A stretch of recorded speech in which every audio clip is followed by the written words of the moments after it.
You're listening to Trek FM. Want to join in the conversation and share your thoughts on this episode? Join the Babel Conference, our listeners' discussion group on Facebook. Just type BABEL into the Facebook search field, and we'll look forward to seeing you there. This is Steve Sansweet of Rancho Obi-Wan, and you're listening to the 602 Club.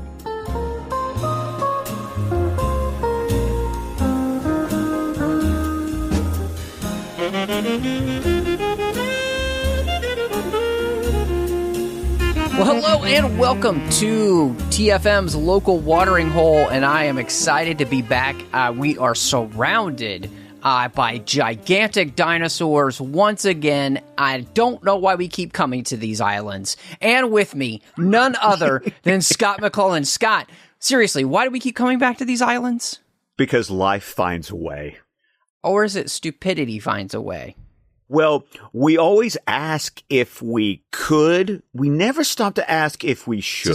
This is true. So, we're going to be talking about Jurassic World Rebirth. There's no colon because we're, I guess, trying to breathe life into what we thought was a, dead franchise. But before we get into that, you can find us all over social media. You can follow the 602 Club at X Twitter, at the 602 Club. Of course, we're on Facebook at facebook.com/TrekFM with the entire network. Find us online at trek.fm. You can also find us in our listeners-only discussion group for listeners from all over the world to join the Babel Conference, and you can just type in Babel into the search field on Facebook. You find us there. And, of course, you can also find us on Instagram at the 602 Club, TFM, as well as the entire network, of course, at Trek FM. So, Scott, we thought in many ways that Dominion would kind of be the final film in the Jurassic World series, and yet we decided to rebirth the story by picking up the story a few years after the end of Dominion, and that Neo-Jurassic period where dinos are all over the Earth is coming to an end because, well, as many scientists would tell you these days, the world really wouldn't be able to sustain dinosaurs because of the ways in which the atmosphere has changed. And so we've pared dinosaurs down because of that, or at least nature has pared dinosaurs down at that point to tropical bands around the equator. And so I first just wanted to ask you kind of how you feel about we spent all of this time basically releasing dinosaurs into the wild of the world. And now, instead of it being Jurassic World anymore, we're almost basically back to being just a Jurassic Islands park. I mean, how do you feel about that as the kind of new impetus for these Jurassic stories? I'm not a fan personally, because the way Dominion ended, it really felt like we now have to learn how to coexist. That really seemed to be the message at the end of Dominion, because now the last time I rewatched Dominion getting ready for Rebirth, I watched the extended cut of Dominion for the first time. So I'll be honest, I don't remember what's in the extended cut that's not in the theatrical cut. But the extended cut has a beautiful bookend where it starts 65 million years ago and then ends today. And the beauty of those bookends, at least as I saw in the extended cut, is that you see dinosaurs in the exact same sort of habitats, only coexisting with modern mammals and animals that wouldn't have existed back during the Jurassic and Cretaceous periods. So the promise at the end of Dominion was literally a Jurassic World. Right. Yes. Where the dinosaurs are now just part of that. Well, truly living up to the name of what they titled the series, which was Jurassic World. Yeah. Exactly. And so it feels like a cheat to me that we need to shrink that. It's like hitting a reset button. Instead of rebooting, it's like a reset where, okay, we don't want to go that direction anymore. So we're just going to wave our hand and come up with an expositional reason why we're not going to do that. And you know what? I kind of wish if they had kept on, if they truly are going to continue this, that would have been more interesting, because Dominion started to play with the idea of dinosaurs among us. What does the world look like? You know, you got the black market, you got like basically the cockfights with dinosaurs, exactly. You've got poachers. So I was interested to see where that went. And just when they start to give it to me, I feel like the rug's been pulled out from under me, and now we're kind of starting back from square zero. And not happy, especially since I watched Dominion literally the same day that I went to go see Rebirth. So that was really fresh in my mind when I went into Rebirth. Yeah. See, I'm right there with you. I felt like, and this is the thing too. Dominion felt like a natural end to just the series overall, in the sense of where do you go from here? And I think that by basically restricting us back to different, like, small pockets of our world now where these dinosaurs can still live, we're trying to get back to the spirit of the park films, right? Where if you take Jurassic Park, Lost World, and Jurassic Park 3, all of those take place on islands that were connected with the original Jurassic Park. And of course, you know, we come back to the States for just a few minutes, where a T-Rex can rampage through LA, and, you know, Steven Spielberg can make his Godzilla movie for about 5 minutes, and then we return, right? But so I think the thing to me was I didn't really understand what this movie was going to do. I went in, I love these films. I enjoy all of them in some shape or form. And so, but trying to go backwards seemed strange to me. And then it also just felt like restricting to the story, because now I felt as though what we're left with plot-wise is we have to think of a good reason to go to these places. And screw with the dinosaurs again, you know? And I didn't hate the reason that we're traveling to the island. I thought that was interesting because you know, there are different medications that have been coming out where we've been studying, you know, different animal species and venoms and all these type of things that are creating these really important pharmaceuticals that we use these days. So didn't hate that idea that dinosaurs might have something that could, you know, do something for us as humans if we were able to capture that information and then, you know, utilize that. But wasn't that what Biosyn was doing in Dominion? So it just feels like I think this is going to get into something that my overall thought. You know me. Every time I come in for a drink at the 602 Club, I just kind of lay out my overall thoughts at the beginning because I can't help myself. But it just feels like so much of this movie felt recycled. My God, you took the word right out of my mouth. Thank you. I mean, they literally, like, even the two, and we'll get to this later, but I'm just so you've got the Dino for pharmaceutical research plot, which is kind of which is that weird subplot with Biosyn that I just didn't really enjoy about Dominion, because that Biosyn just kind of came out of nowhere when iGen's been the whole deal through the rest of the film series. And then you also have, probably, in my opinion, the two best sequences in the movie, but they're sequences from Michael Crichton's novels that never got used in the adaptations of those novels. So they just decided, well, let's take the one from Jurassic Park and the one from Lost World that never made it into the movies, and let's throw it into this one. So that's my issue, is that the entire existence of the film just feels like combing through the trash.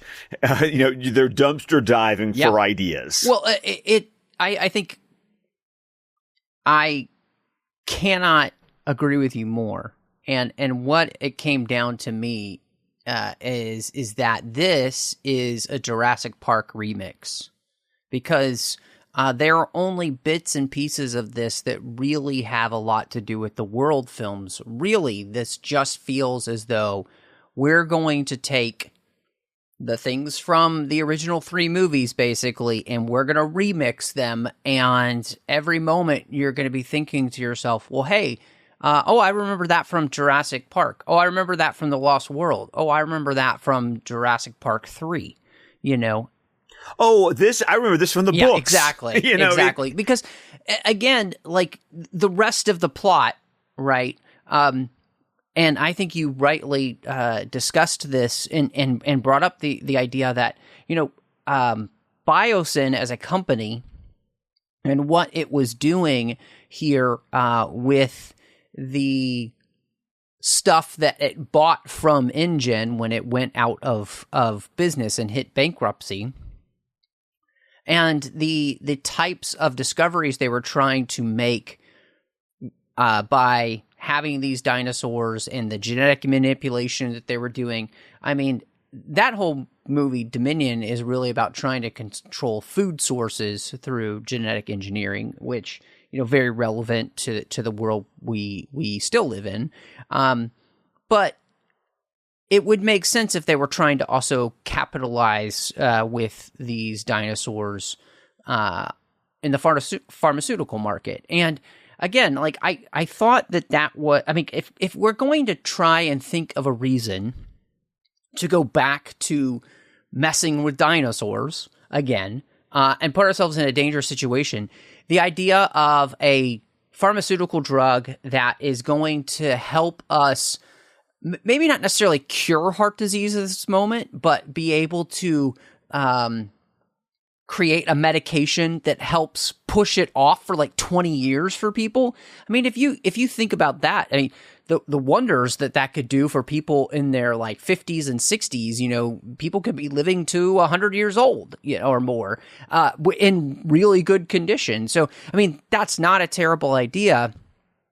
But I think when it came especially to that plot point, the problem was, and this was the beauty of the original Jurassic Park film, and I think what they were able to also accomplish with Jurassic World as a film, is that the inn, before you get to the crazy, the inn really is spending the first 30 to 40 minutes of the film just with your main characters to help us know them so that we can kind of care about them, so that by the time they get to danger, I'm worried for their safety. And I felt like that one of the things that this plot doesn't do a great job of is to really allow us to get to know a character like Zora or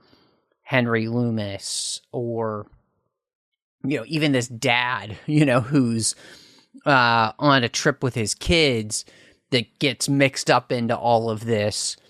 Like, I don't really get a time to spend with any of these characters, because the thing just the movie wants us to get to the island and start like messing with dinosaurs so we can get in trouble, more than it wants to care about making me care about the people who are going to be in danger because of the dinosaurs.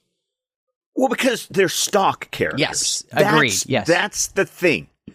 They didn't create actual characters. They gave you character types. You've got the mercenary. You've got the shady guy working for the pharmaceutical company. You've got the wide-eyed scientist. You've got the dad with the kids. Because, yes, kids always have to be in danger in these Jurassic movies. We have to create reasons for kids to be in this situation so they can be threatened by the dinosaurs. That was my biggest thing, is that they were never real people to me. Like, they just were they were a character who functioned because this character needed to do this because the plot said so. Yeah. No, I 100% agree with you. And really, the problem with the plot is it's so thin to get us to that place. I really do need to care about these characters. I think, again, that's the beauty of the original Jurassic Park, right? Is that you spend so much time with Grant and Sadler and Ian Malcolm and the kids, so that by the time that things hit the fan in the park, when the power goes out because of Dennis Nedry, you buy it, right? You're invested. Same thing, in all honesty, I think, with the World films, right? Especially that first one. We spend enough time with Claire, the kids, and then Owen, right? So that there's these relationships, and then there's this whole park that, unlike the original Jurassic Park, is filled with people, and so, yes, I mean, it was frustrating because, again, the rest of this plot really does feel like just a combination of Lost World and Jurassic Park 3 with bits of the original film thrown in and bits and pieces from the World films to kind of help get the story, as with the mutant dinosaurs and everything. And again, like, I got to ask you about this. Okay, we have another island now. Like, how many islands have been involved? Okay, yeah, okay, so that was the thing, because when I heard that this was the research facility for the original park, in my mind I'm going, but wasn't that what Isla Sonar was in Lost World? Yeah. Wasn't that supposed to be, like, the research facility for Isla Nublar? Like, I'm going back to, because I read the books back when I was a kid. I mean, Jurassic Park is actually an incredible book. If you've never read it, I mean, gosh, read that book because it's so good. And it's so different from the movie. Yes. Like, you can read the book and have a completely different experience than you do watching the movie, because characters are completely different. Like the Jurassic Park movie, the first one from 1993, I understand the changes that they made. Yeah, they made summer blockbuster Spielberg changes to that film. Because the characters in the novel, you are almost rooting for them to get eaten. A lot of them are very unlikable. Yes. So. Because that was kind of Crichton's point of, why are you doing this? Yeah. Like, Crichton was really good at, like, using science fiction as I want to warn you 100%. About what's coming. And so, but this one, it just, it doesn't, I don't care enough for them to live. I don't care enough for them to die. Like you said, in the original Jurassic Park films, you're rooting for everyone. You're rooting for most of the people to get out of there. Or some of them, like Nedry, or in the book, like Hammond, because Hammond's a complete SOB in the book. You're rooting for them to die. This one, I just didn't care one way or the other. And I spent too much of the movie like you.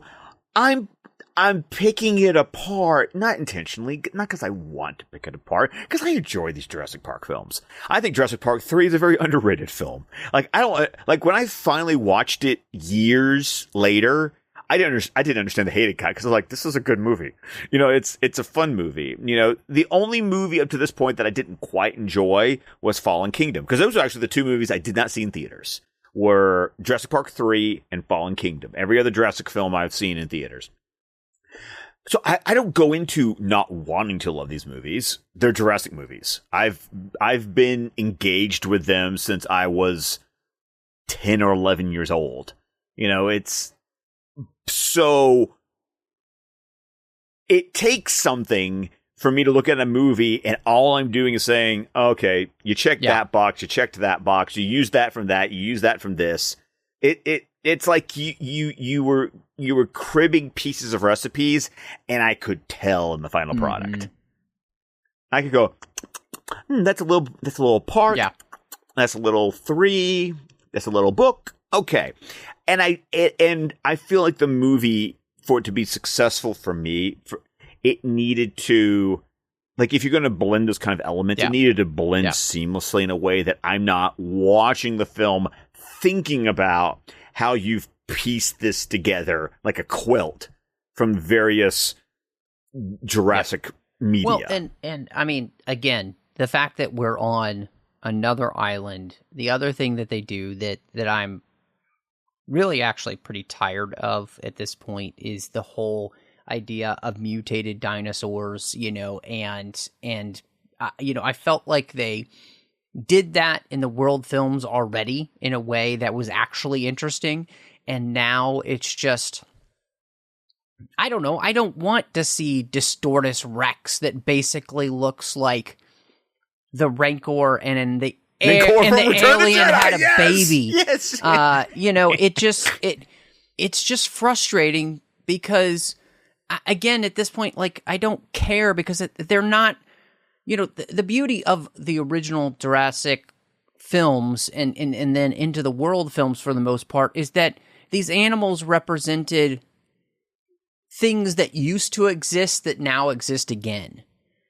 And, you know, having these deformities, and it's like, I don't need to be reminded about how bad humanity is and mutating and distorting and messing things up like this. And I'm kind of like over it, you know, and I didn't feel like this movie worked really, especially too with the Titanosaurus, that, you know, they do that wide shot where there's like 50 of them on this island. I'm like, there is no way this island has enough foliage to you know, have all of these. I mean, those animals would be dead because they would have eaten the island bear years ago. And so I just I hate to say, it's one of those things where it just feels like we're just kind of complaining the whole time.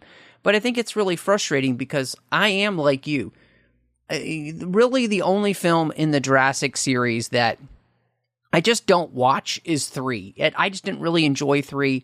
All of the others I could watch, you know, pretty much at any time. And, you know, there's various rankings of which ones I like more or whatnot. But so coming into this, I'm predisposed to love this in the sense that I'm ready to love this. And I think the problem is that what they were giving us, again, it's just this remix. And when you've got characters played by Scarlett Johansson and Mahershala Ali, why aren't we doing more to make them interesting? Because they're good actors. I mean, even for me, you know who the one actor who really sort of drew me in the most in this film, and I fortunately don't know his name, only because the dad, he plays Mickey Haller, the Lincoln lawyer on the Netflix series. Manuel Garcia Rulfo. He is charming as all get out. And I came into the movie not knowing he was in it. So when he showed up on screen, I was like, oh, the Lincoln lawyer's in this movie.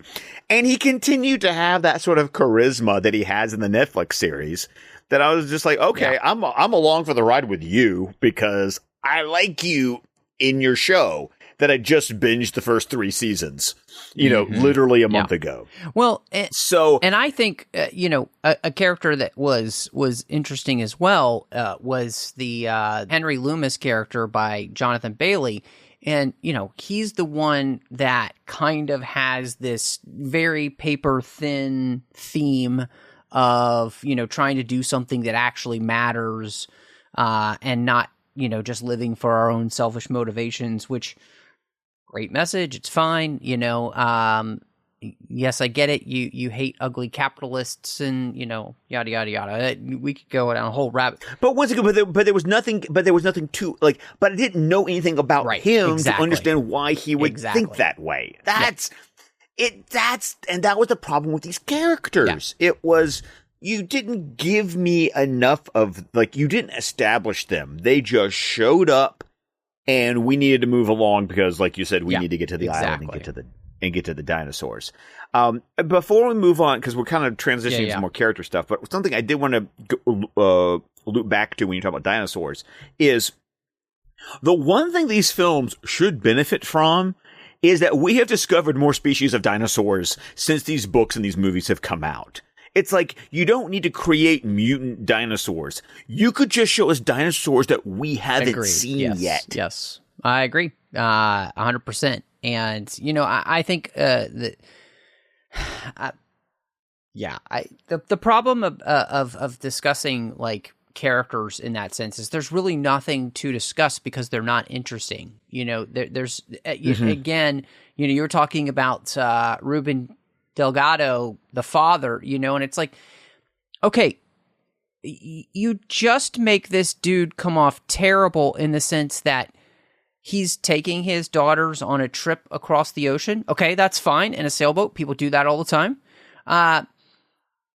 But the fact that you're anywhere close to where a mosasaur could be hunting is ridiculous. And it makes you seem like the world's worst parent. And yes, you should have your parental rights taken away. It's just like, and then, again, the boyfriend thing, I kind of gravitated in the sense that there is this whole part with that character where he is a person that nobody has ever looked to have any responsibility, right? He's just been treated as a doofus his whole life, and he's lived up to that.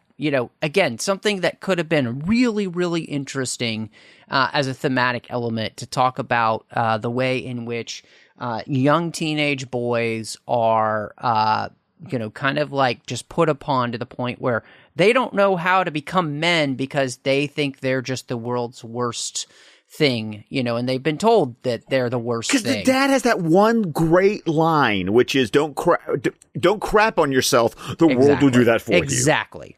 100%. And so I think, again, there are great bits and pieces here throughout the entire thing for these characters to actually mean more. But unfortunately, the script doesn't really seem to care about the characters. And I think that is a true disservice to the story, and it really does hurt the movie because the rest of it then comes down to the dinosaurs. And in all honesty, I don't know if you felt like this, but I didn't think that the effects here looked much better than things that I saw in the original Jurassic Park films. In fact, in some places I thought they looked worse, and I never felt like these people were actually interacting with these characters. The lighting seemed off, everything, they didn't really feel real, and I was really very, very disappointed with the VFX in this film, and I couldn't believe in my eyes that I couldn't believe that a dinosaur was actually on screen with them. Well, I don't go that far. I do agree with you that I don't feel like there's been any great leaps. It feels like we've reached the plateau. It's like we've done what we're going to do when it comes to dinosaurs in the VFX. I mean, that's kind of also what made Spielberg's original film so incredible, was how much they used real life animatronics. Like, they look so real because, well, there was something there. You know, while I don't have the harsh criticism of the VFX like you do, I will agree with the statement that there has been no leaps or bounds. But once again, did there need to be? Like, haven't we kind of reached the point where, well, this is what a dinosaur looks like on screen?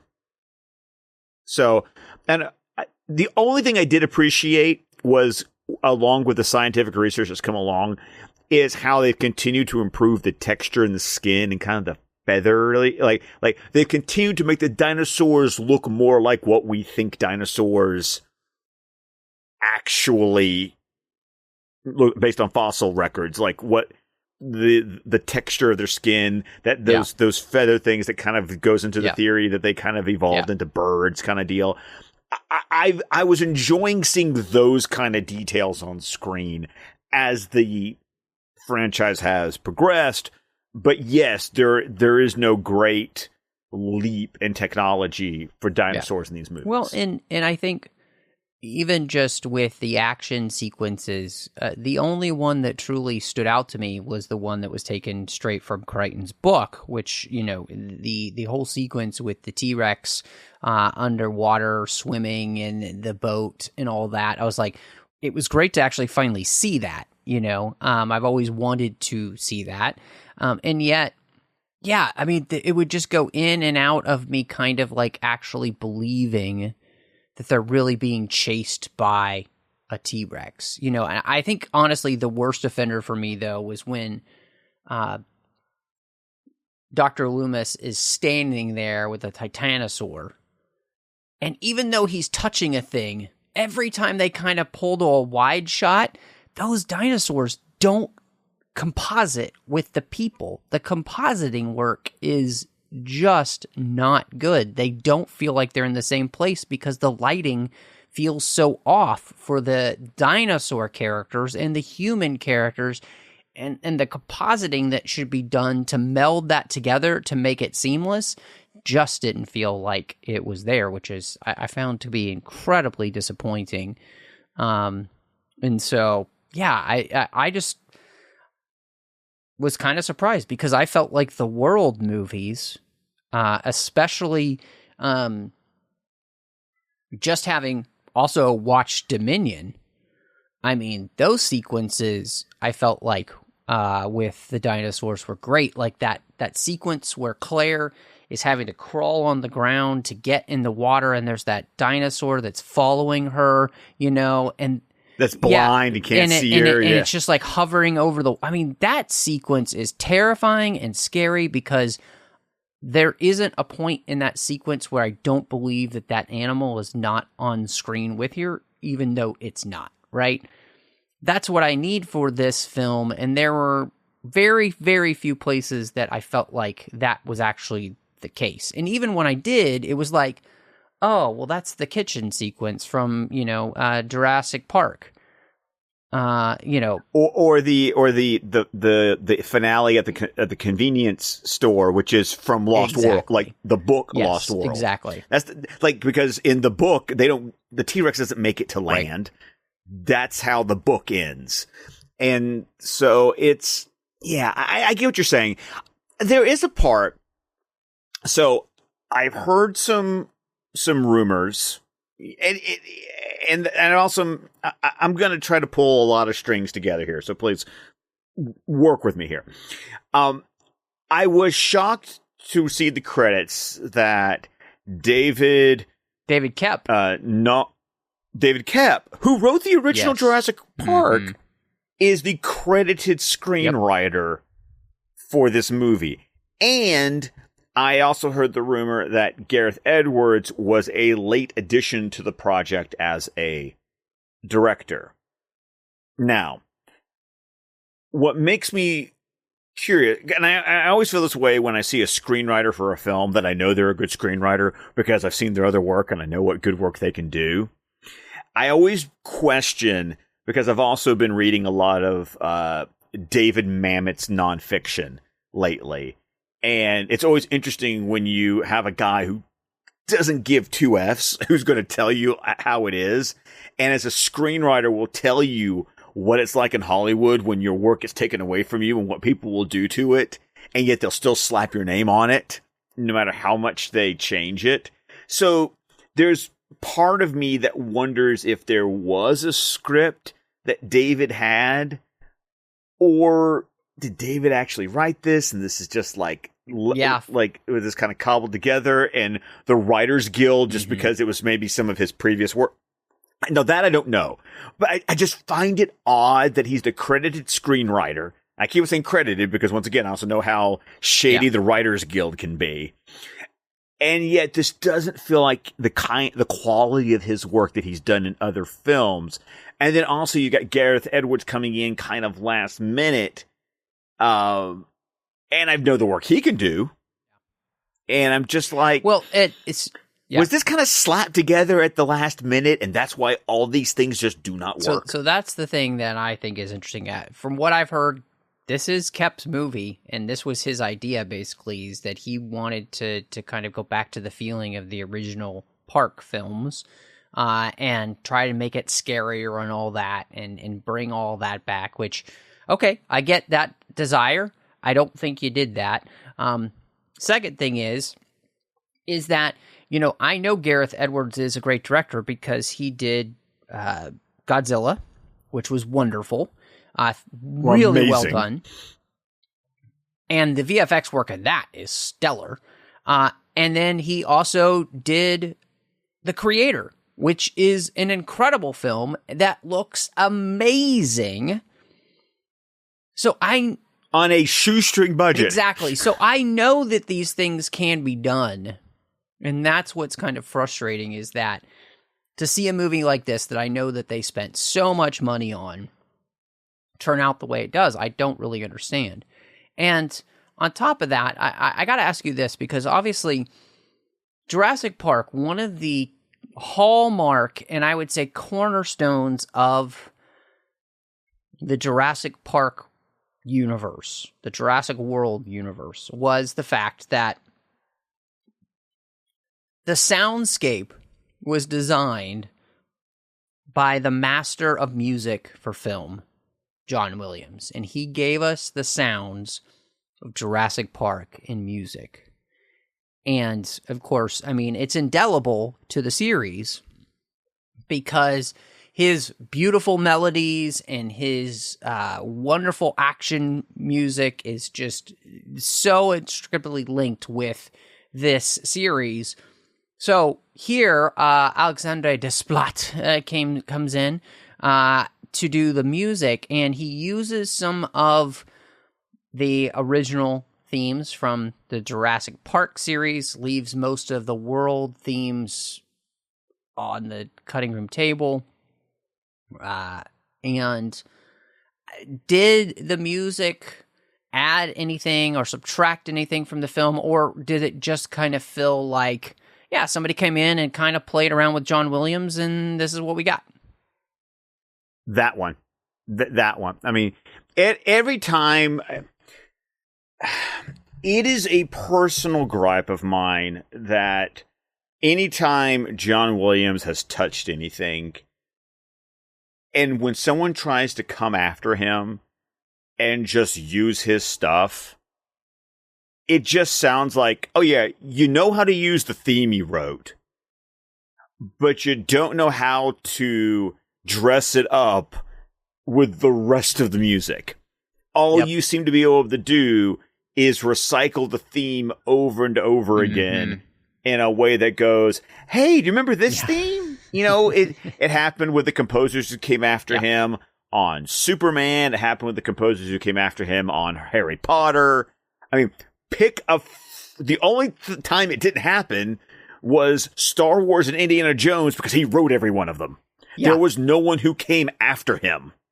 It was just him. Well, I'm thinking through somebody who I felt like actually did a really good job. It's one of the, I would say, actual hallmarks and one of the praise points for the film Superman Returns. John Ottman's score is phenomenal, and mainly because it sounds as though John Williams wrote it, but he didn't. And he plays around with John Williams' themes, kind of does some of his own things with it, so it's seamless. But the orchestration, and this is the thing, the orchestration is what matters if you want to be able to pull in that. And not everybody is good at the orchestration with this type of work. And I don't think this is not bad. It's not a bad soundtrack. I've listened to it by itself. I think it's fine. I don't think, again, it doesn't do what you would kind of hope it would do, which is kind of elevate the material. It just kind of is there. And again, no disrespect, to the Splat. It just lacks the thing that you would kind of hope that you would get from some of these scores. And in all honesty, Michael Giacchino, I kind of said some of the same things in some of his scores that he did for the World Series. Some of those were better than others. And yet, yeah, I mean, it is just frustrating because there are composers out there that I feel like have done this well. I also feel like John Powell, who did the score for Solo, did a really good job with feeling so much like a Williams score and integrating the theme that he wrote for Han Solo into the score and then utilizing different themes. So there are guys who can do this, right? So, well, and Giacchino also did it with Rogue One. Yeah, exactly. So agreed. It's been done. But I think the point, though, is that when it's been done, it's been so rare that we can point to specific instances. It's an exception, not a rule. 100%. So, was there, before we kind of get to the ratings, because this has been one of those where it feels like I don't want to just continue to harp on the things that I don't like. Was there anything that stood out to you in the film that you did really like, that you really enjoyed, you thought was well done, and you could pinpoint and say, oh, if we had had more of that, I would have really maybe keyed into this movie much more? Unfortunately, as the movie exists, it was one of those movies that while I was sitting there, I just felt myself starting to cross my arms and just be like, when is this over? I don't know, because like I said, so much of the movie was just, I think my issue is, I don't think there's anything in this movie, if there was more of it, would have improved my viewing experience. And I hate being this person, but I feel like what I wanted was a different movie. I didn't need a variation of this movie. I just needed a different movie. Like, this was not the story. These were not the characters that was going to compel me. And I hate that, because it's a Jurassic movie. I want to see big dinosaurs on screen. But now I feel like the world that Jurassic World Rebirth is describing, which is a world where we've moved on from dinosaurs. Mm-hmm. Yeah. It's like, just stop. Just stop making these movies. Well, and so, the interesting part of the World series, especially the first film, right, was this whole commentary on humanity, right? That we easily tire of things. We lose the wonder very quickly. We immediately we get bored, right? And so I think that's the thing that was really kind of fascinating with this whole thing. And in a lot of ways, it kind of mirrors the way in which all franchises, you either find a way to keep the audience clicked in, locked in, as the kids say these days, or you lose them. And a lot of the ways to do that is just to create more and more spectacle, right? And to really kind of lose the storytelling. And what's fascinating about this movie is that is what happened, I think. We actually lost the storytelling so that there isn't anything actually interesting happening. And as an adult, I know kids love dinosaurs and this movie's made a ton of money already, right? But I don't see this series continuing after this. I don't think that this is a rebirth. I think that this is, a nail in the coffin for this series. And it won't be, because they're going to make another one. But I don't know how or why they would, because where the story is left after this, how do we keep getting people to go back to these places? It just, right, especially since you put them at the equator. You gave them a very specific reason for going there in this movie. Well, they've achieved that, and you've also killed off so many characters that's like, are you going to make like the hallmark of the previous trilogies are these recurring characters who keep on getting in these situations? I don't see why Scarlett Johansson's character or Jonathan Bailey's character get involved in another shenanigans after this. Yeah, I agree with you. I think it's one of those places where Dominion was the natural end, and in all honesty, Dominion kind of reminded me of, kind of like the end game of the Jurassic series. And then we just keep making things, Endgame was the perfect end for the Marvel Cinematic Universe. And then they just kept making things without a plan on where to go. And that's almost what I feel like is happening in this series. Like, where, you took away anything interesting, and now you've just made it where people have to keep going back to places where the very small amount of real estate that dinosaurs now exist on this planet, to keep creating convoluted reasons for that to happen, just makes humanity even dumber and stupider than some of the characters that were in this movie. And I guess if people want to see that, that's great. I don't know if I would necessarily be a part of those then who would go to see those. So, Scott, I'm really interested though. Where do you end up on a scale of 5 out of 5 mutant dino eggs? What are you going to give this? I landed on a 2. This was a 2 for me. Like, I told my wife that because she and the kids were out of town because I had to work, so they went on vacation. So I got to go see this movie by myself. And I almost told her as a way of justifying not going to see this movie with her.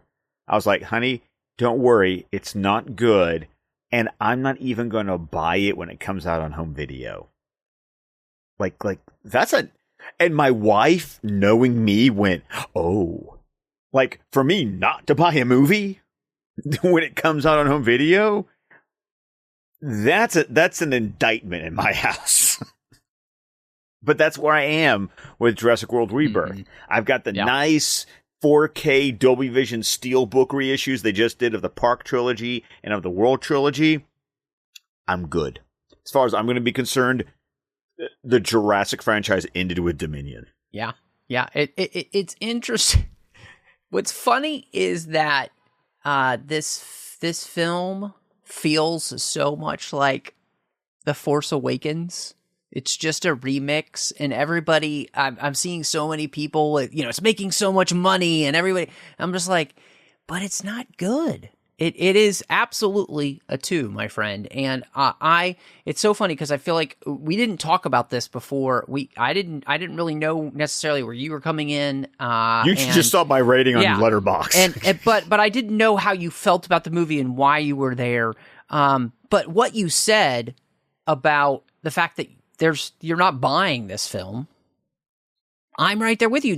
I don't need to own this film. There's absolutely nothing in this that I would need to have on my shelf because I never want to see it. My wife didn't even come with me because she's like, oh, I don't think that's going to be good.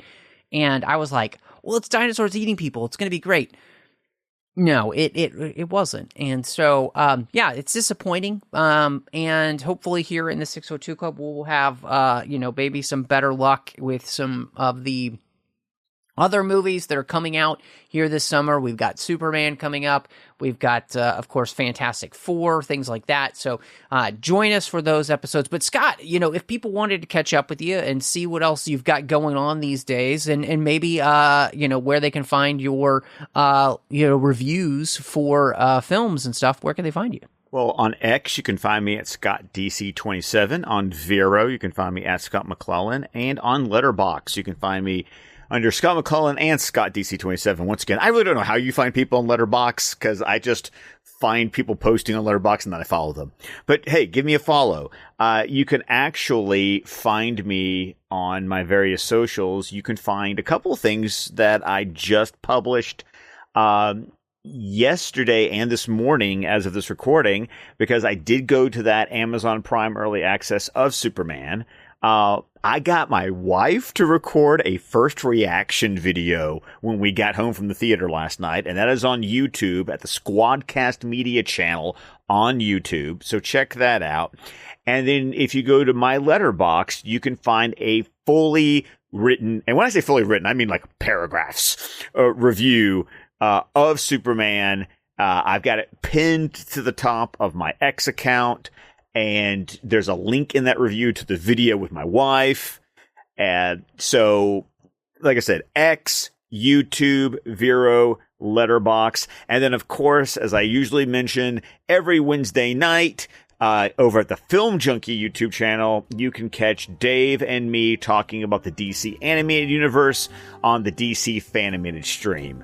We are by the time this drops, we will be into the final 3 episodes of Superman the Animated Series, and we'll be starting the 2nd season of Batman Beyond. Nice. And you can find me all over social media under the name MattRushing02. If I'm on that network, just search for that name. Of course, Letterboxd and all those places. You can also find me here on the network outside of the 602 Club with a lot of great Star Trek talk there with Chris Jones. So I hope you'll check all those shows out, as well as being over the Nerd Party Network, where I'm talking with John Mills about Star Wars each and every week on Aggressive Negotiations. And you can also find me on a completed show called Owl Post with Drag Kaufman, as we talked about every single chapter of the Harry Potter series. But thank you so much for joining us. And y'all come back now, you hear?